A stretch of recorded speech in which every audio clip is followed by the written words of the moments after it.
de vida. E no final, eu quero orar por você, pela sua situação, que tem tirado a sua paz. E só você sabe o quanto você tem sofrido, o quanto você tem se entristecido. Por isso, fique comigo até o final, porque algo grandioso vai começar a acontecer na sua vida hoje. Irmãos, graças a Deus, essa corrente de fé, de oração, tem aumentado a cada dia, não somente aqui no Brasil, mas também fora do Brasil. Eu recebo muitas mensagens de brasileiros que moram fora e eles têm sido muito agraciados. Deus tem feito milagres, maravilhas, e eu quero contar com a sua ajuda para convidar mais pessoas a se inscreverem no meu canal. Tem pessoas que não sabem mexer direito no celular, não sabem como acessar o meu canal, e você pode ser usado pelo Senhor para encorajá-las, para entrar no YouTube, se inscrever no meu canal, ativar o sininho. Eu conto com a ajuda de vocês. Afinal de contas, aqui nós formamos uma família na fé. Aqui não falo de religião, aqui eu falo apenas de um relacionamento que as pessoas podem ter com Jesus, que é o nosso mediador entre Deus e nós. Amém? E antes de começarmos, eu quero pedir que você se inscreva no meu canal. É só clicar nesse botão inscrever-se, está bem aqui abaixo do vídeo. Eu espero você fazer isso, vai lá. E depois que você tocar nesse botão, vai aparecer um sininho. É muito importante você ativar o sininho e selecionar a opção todas para que você não perca nenhuma oração e que elas possam chegar diretamente no seu celular. E se você tem sido abençoado com o meu ministério, eu quero também te fazer um convite muito especial. Irmãos, há um bom tempo atrás, Deus tem tocado no meu coração para ajudar instituições de caridade que têm feito a diferença na vida de milhares de crianças carentes, crianças órfãos que moram nas Filipinas, na África. Também tenho ajudado homens e mulheres que têm problemas com álcool, com drogas, e tem sido uma bênção. Graças à ajuda de vocês, isso tem sido possível. Então, se você deseja fazer parte dessa obra, clique também nesse botão Seja Membro, está bem aqui abaixo do vídeo, e nós já vamos começar com a mensagem de hoje, ok? Irmãos, enquanto eu orava aqui, Deus me trouxe uma palavra muito forte, muito simples, mas ao mesmo tempo profunda. Eu quero ler com você um texto do Evangelho de Mateus, que narra o primeiro encontro deste homem com Jesus, que transformou toda a sua vida para sempre. Está escrito assim, Mateus capítulo 9, o versículo 9, diz assim: Enquanto Jesus caminhava, viu um homem chamado Mateus sentado onde se coletavam impostos. Siga-me, disse-lhe Jesus. E Mateus se levantou e o seguiu. Olha isso, irmãos, deixa eu começar aqui perguntando uma coisa. Você já teve que tomar uma decisão difícil na sua vida? Com certeza sim, né? Talvez você tenha tido que escolher entre 2 empregos, 2 faculdades, 2 relacionamentos. E como você fez para decidir o que seria melhor para você?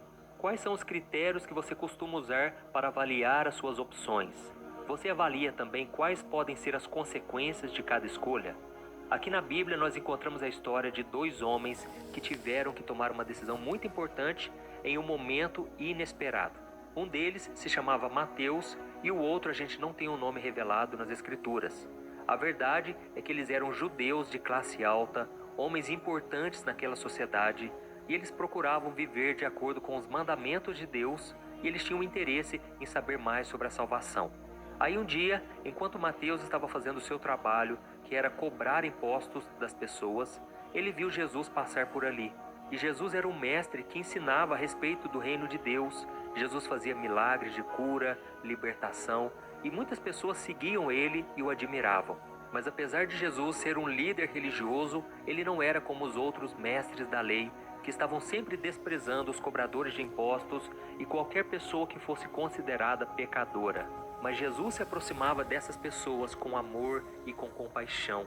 E foi exatamente isso que ele fez com Mateus. Jesus olhou para aquele homem e disse: "Siga-me." E Mateus, sem pensar 2 vezes, se levantou e começou a seguir o mestre. Ele deixou tudo para trás, o seu trabalho, dinheiro, reputação. Ele decidiu seguir a Jesus e se tornou um dos 12 discípulos, se tornando também o autor de um dos evangelhos da Bíblia. Olha que coisa linda, irmãos, olha que privilégio. E aí teve um outro dia que Jesus estava passando por alguns lugares, quando um jovem que era muito rico veio falar com ele. E a Bíblia conta que aquele jovem se ajoelhou diante de Cristo e lhe perguntou o que ele precisava fazer para receber a vida eterna. E Jesus sabia que aquele jovem era um homem muito rigoroso com as regras, um homem que obedecia a palavra realmente, mas ele achava que quanto mais ele obedecesse, mais ele seria aceito, mais ele seria uma pessoa boa. E aí então, quando ele estava ajoelhado, ele chamou Jesus de bom mestre. Mas Jesus naquele momento disse a ele: só Deus é bom. Porque Jesus queria tirar do coração dele essa justiça própria, esse auto-merecimento, entendeu? E então Jesus disse: olha, se você quiser receber a vida eterna, você deve praticar os 10 mandamentos. Isso porque Jesus ainda estava no tempo da lei. As pessoas eram aceitas por Deus por aquilo que elas faziam. Hoje nós estamos no tempo da graça, no tempo onde nós podemos ser salvos por aquilo que Jesus fez por nós. Jesus é perfeito, nós somos pecadores. Mas quando olhamos para Cristo, quando recebemos Ele como nosso Senhor e Salvador, então nós somos perdoados e nós somos salvos. E voltando aqui para a história daquele jovem rico, quando ele ficou sabendo que deveria obedecer os mandamentos, ele respondeu que conhecia, que obedecia tudo desde criança. E naquele momento Jesus sentiu uma compaixão tão grande e ele respondeu o seguinte: olha, se você quiser realmente ser aceito por Deus e ser salvo, venda tudo que você tem e dê o dinheiro aos pobres. E depois me siga, porque você terá um grande tesouro no céu. Irmãos, Jesus sabia que no coração daquele jovem o dinheiro era maior do que Deus. Ou seja, ele não estava cumprindo o principal mandamento de todos: amarás o Senhor teu Deus de todo o teu coração, com todo o teu entendimento e tuas forças. E aí, então, quando Jesus disse para ele vender tudo e dar aos pobres, aquele jovem foi embora triste, cabisbaixo. Por quê? Porque ele tinha muitas riquezas e ele não queria ficar sem elas. E aí fica uma pergunta aqui, irmãos: o que levou Mateus e o jovem rico a tomarem decisões tão diferentes diante do mesmo chamado? O que eles esperavam ganhar ou perder com isso? Essas são algumas perguntas que nós podemos fazer ao lermos essas passagens bíblicas. E elas podem nos ajudar a refletir sobre a nossa própria decisão de seguir Jesus ou não. Sabe por quê, irmãos? Eu não me iludo. Eu sei que muitos de vocês que estão me ouvindo não terão compromisso com Jesus, não querem renunciar ao pecado, à vida que vocês têm. Eu sei que isso é comum, mas o meu dever é lançar a semente. O meu dever é levar a palavra ao maior número de pessoas, porque só Deus sabe o que está no coração de cada um. Então eu trago essa mensagem hoje porque, da mesma forma que Jesus chamou Mateus e ele chamou o jovem rico, ele também está te chamando agora. O Senhor está te convidando a deixar tudo para trás e tudo aquilo que te afasta dele e começar a segui-lo de todo o coração. E pode ter certeza, tudo que Deus nos pede para renunciarmos, Ele já sabe como vai nos abençoar. Ele vai nos retribuir de muitas maneiras e a principal e maior delas, com a nossa salvação. Vale muito a pena, irmãos, obedecermos ao chamado do Senhor. Ele te promete uma vida nova, uma vida cheia de sentido, de propósito. Ele te oferece o seu amor, a sua graça, a sua salvação. E diante disso eu te pergunto, como você vai responder a este chamado? Você já tomou sua decisão? Você está disposto a seguir Jesus? Lembrando que eu não estou aqui falando de religião, não estou falando de igreja, eu estou falando de seguir o Filho de Deus. Amém? Você confia nele como seu Senhor e Salvador, a ponto de abrir mão de tudo aquilo que te dá uma sensação de segurança nesse mundo? Quando Jesus chamou Mateus para segui-lo, Jesus não deu tempo para ele pensar, para ele se despedir da sua família, nem para arrumar as suas coisas. Ele simplesmente disse: siga-me. E Mateus obedeceu. Como vimos ali naquela passagem, Mateus se levantou, deixou tudo para trás e foi atrás de Jesus. Ele não sabia o que lhe esperava lá na frente, mas ele confiou naquele que o tinha chamado. Aleluia! E quando ele começou a seguir Jesus, ele abandonou seu passado, ele desprezou a sua reputação, a sua identidade. Ele não se preocupava mais com as críticas das pessoas. Ele simplesmente desapegou de tudo que prendia ele a este mundo. Então, irmãos, Mateus é um exemplo para nós hoje. Nós não podemos servir a dois senhores. Não podemos amar o mundo e amar a Deus ao mesmo tempo. Não dá para andar na luz e nas trevas. E como você pode fazer isso na prática?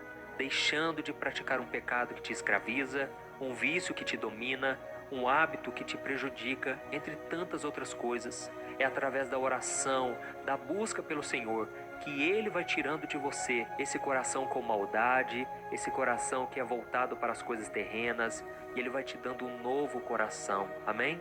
um coração que quer fazer o que é certo, que deseja viver em santidade. Então, o verdadeiro cristão é aquele que está sempre se questionando, se autoavaliando, entendeu? Para saber se ele realmente está com o Senhor ou não. Tem pessoas que ficam namorando anos e anos, sabem que não é da vontade do Senhor, mas tem medo de separar, tem medo de sofrer. Irmãos, deixa eu dizer uma coisa, vale a pena andar com o Senhor, fazer a vontade dEle, porque às vezes Deus está preparando algo muito melhor, amém? E sabe quando você alimenta aquele sentimento de raiva, aquele sentimento de vingança, de querer que a outra pessoa pague pelo que ela fez? Isso também não é correto, você tem que se arrepender, você tem que pedir que Jesus tire do seu coração toda maldade. Aleluia. E eu preciso te falar mais uma coisa. Você pode ser como aquele jovem rico que frequentava a igreja, fazia caridade, lia a Bíblia, orava todo dia.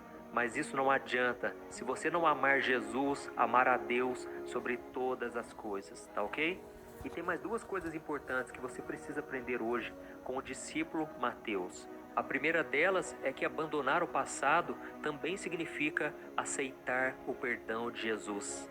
Muitas vezes, irmãos, nós nos sentimos culpados pelo que nós fizemos ou deixamos de fazer no passado. E nós nos arrependemos, mas não conseguimos nos perdoar. Nós nos condenamos e não aceitamos a graça, o favor de Deus. E aí sabe o que acontece? A nossa vida perde o sabor. Nós perdemos a alegria de viver, nos isolamos, sendo que Deus está nos oferecendo hoje o perdão e a graça salvadora. Aleluia. E a segunda coisa que você tem que fazer é confiar nos planos do Senhor. Às vezes nós temos dificuldade em entender por que certas coisas aconteceram ou deixaram de acontecer. E aí a gente se frustra, se decepciona. Muitas pessoas ficam revoltadas, não é assim? Se revoltam com Deus, com tudo, e acham que a Bíblia não é verdadeira mais. Isso porque a pessoa está frustrada. E você precisa se entregar ao Senhor. Você precisa confiar que Ele é bom e que Ele jamais te abandonará. Amém? Agora pense em Mateus. Mateus ganhou uma nova família, formada pelos discípulos de Cristo. Ele recebeu a missão de ser testemunha do Evangelho. Ele teve a oportunidade de enxergar as coisas pela perspectiva de Deus. E se hoje nós somos abençoados ao ler o livro de Mateus e saber tanto sobre Jesus, é porque esse homem decidiu renunciar sua vontade e atender ao chamado. E aquele jovem rico que recusou o chamado de Jesus? Nós não sabemos se ele foi salvo ou não, porque a Bíblia não fala mais nada sobre ele. Mas provavelmente ele continuou vivendo a sua vida com todas as facilidades que o dinheiro oferece. E eu também acredito que ele se manteve um homem digno, um homem conhecedor da palavra, um homem que tinha uma vida próspera e com certeza tinha pessoas boas à sua volta. Mas aí fica a pergunta, irmãos, do que adianta ganhar o mundo inteiro e perder a sua alma? O mais importante é a salvação eterna. Amém? Então, se você foi tocado por esta palavra, eu peço que depois da oração que nós vamos fazer agora, você não se esqueça de compartilhar. Eu quero contar com a sua ajuda. Envie para os grupos de WhatsApp. Vamos espalhar esta mensagem do Evangelho que tantas pessoas precisam conhecer. Você conhece alguém que tem aquela vida desmotivada, uma vida sem propósito, sem sentido, e essa pessoa vive reclamando de tudo? Irmãos, essa é a pessoa ideal para nós compartilharmos uma mensagem como essa. Porque eu sei que se Jesus entrar naquele coração, Ele vai mudar radicalmente aquela vida e vai lhe dar um propósito. Amém? Então, se você puder, feche os seus olhos e eu quero orar por você, pela sua vida. Glória a Deus. Senhor, meu Deus e meu Pai, estamos aqui novamente na Tua presença. Como é bom, meu Pai, ouvir a Tua palavra. Aquieta a nossa alma. Nós vivemos em um mundo perturbado, meu Pai. Um mundo cheio de problemas, de pessoas complicadas. E é muito difícil, meu Pai, nós convivermos neste mundo sem a Tua presença, sem a Tua direção. Ó Senhor, muito obrigado pelo Teu chamado. Se não fosse o Senhor vindo em nossa direção, nós não Te buscaríamos. A Tua palavra diz que não há ninguém que busque a Deus. Antes, todos se desviaram, todos se afastaram da fé. Pai, mas nós estamos aqui para Te agradecer. Nós reconhecemos, Pai, que se não fosse a Tua bondade, a Tua misericórdia, nós não estaríamos aqui. Obrigado, meu Pai, pelos livramentos. Obrigado pelo Teu amor, pela Tua compaixão. Obrigado, meu Pai, porque o Senhor nos dá o poder da escolha. E nós escolhemos hoje caminhar contigo, Jesus. Escolhemos hoje renunciar às obras das trevas. Renunciar tudo aquilo que nos afastava de Ti. Pai, nos ajude, Senhor, a sermos fiéis até o fim. Queremos ser como Mateus, que não olhou para trás, mas seguiu o teu chamado até o fim. Senhor, eu te peço também em favor dessas pessoas que têm carregado fardos no coração, sentimentos de culpa. Essa pessoa não se sente digna, merecedora. Afinal de contas, Pai, nós somos pecadores e nenhum de nós merece a tua salvação. Mas, Jesus, nós cremos que a salvação é pela graça, não é pelos nossos méritos, é por aquilo que Jesus fez por nós. E neste momento nos apropriamos do perdão, do sangue de Jesus que nos purifica, que nos perdoa, que nos salva. Ó Jesus, derrama do teu sangue, Jesus. Manda embora, Senhor, todo o mal. Essa pessoa que hoje vive em depressão, vive cabisbaixa, a mente dessa pessoa, meu Pai, vive perturbada. Ó Jesus, tem misericórdia, Senhor. Neste momento eu repreendo toda ação maligna contra essa pessoa. Toda vez que o diabo toma o corpo dessa pessoa, joga ela para o lado, joga para outro. Satanás, sai deste corpo agora, em nome de Jesus. Ó Jesus, nós não aceitamos, Pai, nenhuma acusação contra nós. Eu te peço, meu Pai, que o Senhor me proteja de toda retaliação. Proteja os meus irmãos também, Senhor. Que o Senhor nos guarde e nos fortaleça a cada dia. Oh, meu Deus, como é difícil, Senhor, abandonar tudo para fazer a Tua vontade. Mas hoje nós estamos decididos. Nós vamos testemunhar o Seu amor, a Sua fidelidade. E vamos Te glorificar, Jesus, nos lugares mais inesperados. Nós vamos levantar a bandeira do Evangelho e dizer que somos de Jesus. E é em Teu nome, Senhor, que nós já Te agradecemos por tudo que o Senhor fez, tem feito e ainda irá fazer em nossas vidas. Em nome de Jesus que eu oro e Te agradeço. Amém. Glória a Deus.